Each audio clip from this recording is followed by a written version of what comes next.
નમસ્કાર, સત્યમેવ જયતે લાઈવ ન્યૂઝમાં આપનું સ્વાગત છે। વડોદરાના છાણી વિસ્તારમાં આવેલા ચાઇનીઝ ફૂડ સ્ટોલમાંથી મંચુરિયન રાઈસમાં મરેલી ગરોળી નીકળ્યાની ઘટના સામે આવતા લોકોમાં રોષ ફાટી નીકળ્યો છે। ઘટનાનો વિડીયો સોશિયલ મીડિયામાં વાયરલ થયો છે। છાણીના ચિસ્તિયા નગર પાસે આવેલી ઇન્ડિયા ગેટ ચાઇનીઝ નામની લારી પરથી કેટલાક યુવકોએ મંચુરિયન રાઈસ ખરીદ્યું હતું। જમતી વખતે રાઈસનો સ્વાદ શંકાસ્પદ લાગતા તેમણે ખોરાકની તપાસ કરી હતી।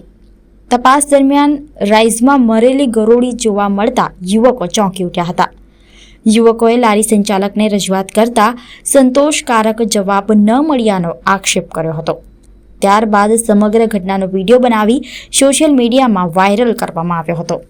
ઘટનાના પગલે લોકો દ્વારા પાલિકાની ખોરાક શાખાની કામગીરી પર સવાલો ઉઠાવવામાં આવી રહ્યા છે અને આવા ફૂડ સ્ટોલ સામે કડક કાર્યવાહી કરવાની માંગણી ઉઠી છે।